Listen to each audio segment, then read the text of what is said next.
नमस्कार दोस्तों, स्वागत है आपका स्टडी फॉर सिविल सर्विसेज में। वीडियो को पूरा देखिए। कोई भी आपका फीडबैक है, कोई सजेशन है, तुरंत वीडियो में कमेंट करके जरूर बताइए। अच्छा लगे तो वीडियो लाइक जरूर कर लीजिए और ऐसे वीडियो लगातार फ्री में पाने के लिए चैनल को तुरंत सब्सक्राइब कर लीजिए और बेल आइकन को जरूर टैप कर लीजिए ताकि आगे भी सारे वीडियो आपको मिलते रहे। यूट्यूब में फॉलो करते हैं तो प्लीज ये वाला फ्री टेलीग्राम चैनल जरूर ज्वाइन कर लीजिएगा। सारे नोटिफिकेशन, सारे अपडेट यहीं पे आते हैं, ध्यान रखिएगा। स्टडी फॉर सिविल सर्विसेज का कोई भी पेड ग्रुप अगर आपको ज्वाइन करना है तो सिर्फ 85648096960609797523864455 यही नंबर है हमारे, सिर्फ जहां पे कॉल या व्हाट्सएप कर सकते हैं।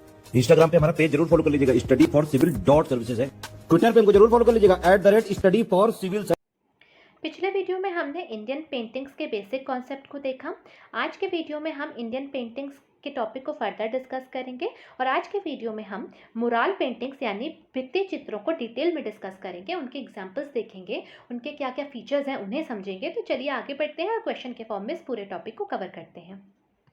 हमारा क्वेश्चन कह रहा है, right a short note on mural paintings of India. Bharat के भित्ति चित्रों पर एक संक्षिप्त टिप्पणी लिखिए।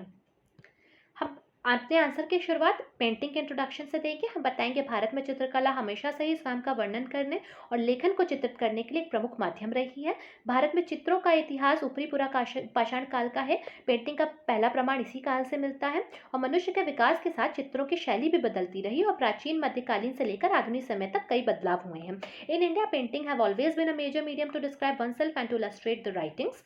The history of painting in India dates back to the Upper Paleolithic period. The first evidence of painting belongs to this period, and with the evolution of man, the styles of painting also kept changing and many variations took place from ancient medieval to modern times. अब Indian paintings दो भागों में बांटी जा सकती है, जैसे हमने पिछले वीडियोस में देखा था, मुराल पेंटिंग्स और मिनिएचर पेंटिंग्स। तो आज की वीडियो में हम मुराल पेंटिंग्स यानी भित्ति चित्रों को डिटेल में डिस्कस करेंगे। हम देखेंगे मुराल पेंटिंग्स क्या होती है। जैसे हमने पिछले वीडियो में मुराल पेंटिंग्स के बेसिक कॉन्सेप्ट को समझा था, तो इसमें हम इसकी डेफिनेशन जल्दी से समझ करके फिर इसकी फीचर्स आगे समझेंगे। तो हम बताएंगे कि 2nd सेंचुरी से 10th सेंचुरी के बीच का टाइम पीरियड रहा है मुराल पेंटिंग्स का। मुराल पेंटिंग्स वॉल पर बनाई जाती हैं, सॉलिड सरफेस पर बनाई जाती हैं, साइज में बहुत बड़ी होती हैं और ये टेम्पल वॉल्स या मंदिर की गुफाओं या मंदिर की दीवारों या गुफाओं पर बनाई जाती हैं और इसमें भगवानों के फिगर्स हुआ करते हैं। इसमें देवी देवताओं की आकृतियां होती हैं, इसके साथ ही साथ दिन प्रतिदिन की गतिविधियों का भी चित्रण होता है और ये पूर्व वास्तविकता का प्रतिनिधित्व करती हैं। इनमें जो कलर यूज़ होते हैं वो वोल्केनिक रॉक से निकलते हैं। इनमें वेजिटेबल और एनिमल ग्लू का भी यूज़ किया जाता है और इनके मेन थीम होते हैं हिंदुज़म, बुद्धिज़्म एंड जैनिज़्म। तो क्योंकि हमने पिछले वीडियोस में मुराल पेंटिंग्स के बेसिक्स को समझ लिया था, तो इसीलिए हमने इसे जल्दी से यहाँ पर देख लिया। अब हम इसके फीचर्स की तरफ बढ़ते हैं कि मुराल पेंटिंग्स के फीचर्स क्या क्या होते हैं और एग्जाम्पल्स क्या हैं। तो सबसे पहला एग्जाम्पल, सबसे इंपॉर्टेंट एग्जाम्पल मुराल पेंटिंग्स का हमें देखने को मिलता है जनता की गुफाओं में, जिसे वाकाटक राजा हरिसेन ने बनवाना शुरू किया था और इसकी शुरुआत हुई थी 14वीं शताब्दी ईस्वी में, जो कि अंततः मौर्य साम्राज्य के समय में जाकर के ये पेंटिंग्स पूरी हुई थी और इन्हें टेम्परा स्टाइल में बनाया गया है। जो मुराल पेंटिंग्स हैं ये टेम्परा स्टाइल में बनाई गई, उभरी हुई हैं और ये पेंटिंग्स बेसिकली इनके थीम्स हैं वो बुद्धिज़्म पे डेडिकेटेड है। पेंटिंग्स पूरी तरीके से life of Lord Buddha, teachings of Lord Buddha and जो बुद्ध से रिलेटेड जातक कथाएं हैं उन पे ये पेंटिंग्स बेस्ड हैं। उसके अलावा इस पेंटिंग का बहुत इंपॉर्टेंट फीचर है कि इसमें जो फीमेल फिगर्स हैं, जो महिलाएं दर्शाई गई हैं, उनके बहुत यूनिक हेयर स्टाइल्स हैं और साथ ही साथ इसमें वेजिटेबल और मिनरल डाई का यूज़ किया गया है और आउटलाइन रेड ऑकर से या लाल गेरू से बनाई गई है।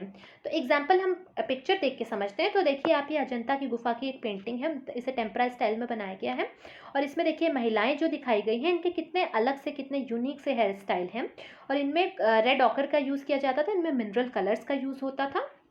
उसके बाद हम अपने दूसरे एग्जाम्पल पे आएंगे, जो कि है एलोरा की गुफा में जो भित्ति चित्र हैं वो।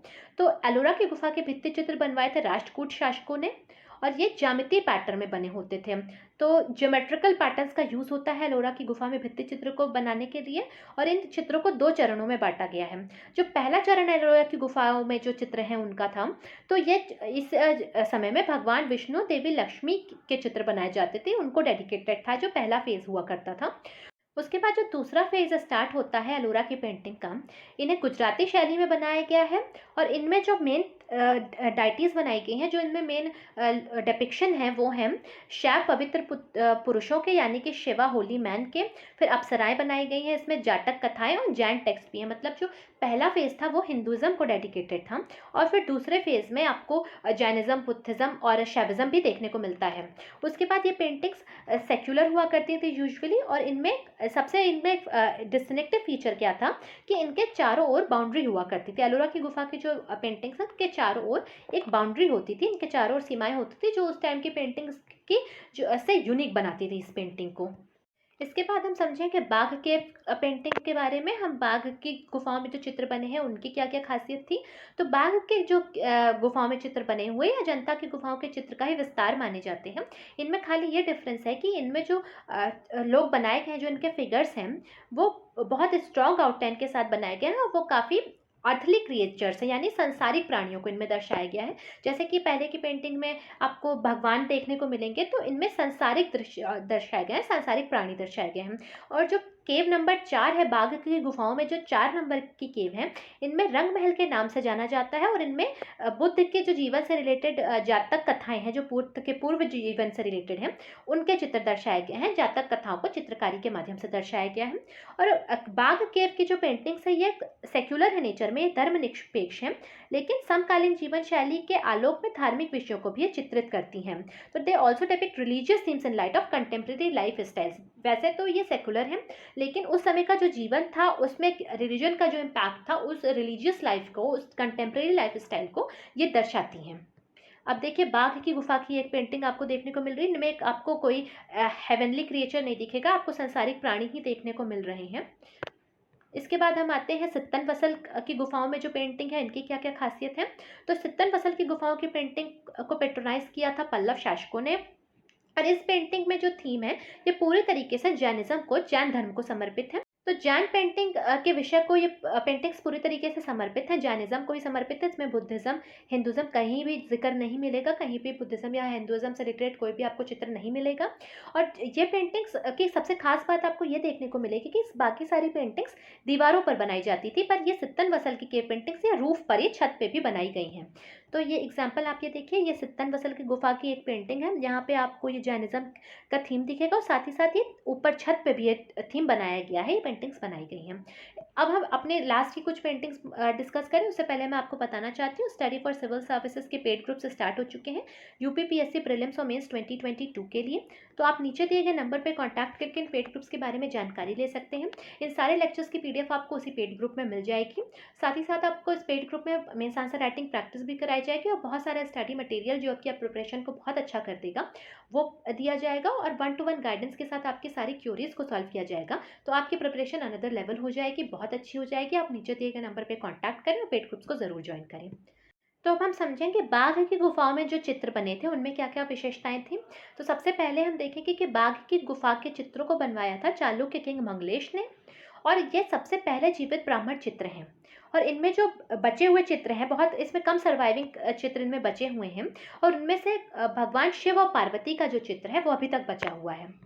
फिर हम देखेंगे लेपाक्षी पेंटिंग और इसकी विशेषताओं को। तो लेपाक्षी पेंटिंग विजयनगर शासकों ने बनवाना शुरू किया था, और ये आंध्र प्रदेश के अनंतपुर में लेपाक्षी मंदिर की दीवारों पर इसे बनवाया था। और लेपाक्षी पेंटिंग्स की सबसे बड़ी खासियत ये है कि ये है तो मंदिर की दीवारों पर, लेकिन ये धर्मनिरपेक्ष है, इसमें किसी भी धर्म को नहीं दर्शाया गया है। ये पूरी तरीके से सेकुलर पेंटिंग्स है, जबकि मंदिर की दीवारों पर बनी हुई है तब भी। तो ये कभी प्रीलिम्स में स्टेटमेंट के फॉर्म में क्वेश्चन पूछा जा सकता है, तो आपको इस पॉइंट को याद रखना है कि लेपाक्षी पेंटिंग्स मंदिर की दीवारों पर बनी हुई है, उसके बावजूद ये सेकुलर है, ये धर्मनिरपेक्ष है। और इन पेंटिंग्स में प्राथमिक रंगों का यूज़ नहीं किया गया, जैसे विशेषकर नीले रंग का यूज़ नहीं किया गया है, और इनके आउटलाइन जो है वो काले रंग से बनाई गई है। अब देखिए ये लेपाक्षी पेंटिंग का एग्जाम्पल है, ये मंदिर की दीवार पे बनी हुई है, और इसमें आपको भी सारा सीन जो दिखेगा ये एक सेकुलर सीन है, इसमें भी कोई धर्म नहीं दर्शाया गया है। तो आपको एक सेकुलर सीन देखने को मिलेगा। इसी के साथ हमने मुराल पेंटिंग्स को समझा, मुराल पेंटिंग्स के एग्जाम्पल्स देखे, उनके फीचर्स देखे। नेक्स्ट वीडियो में हम देखेंगे मिनिएचर पेंटिंग्स को। मिनिएचर पेंटिंग्स का टॉपिक काफ़ी डिटेल्ड होने वाला है, क्योंकि मिनिएचर पेंटिंग का कल्चर बहुत वास्ट है इंडिया में। तो बने रहिएगा चैनल के साथ, मिलते हैं नेक्स्ट वीडियो में। Thank you for watching.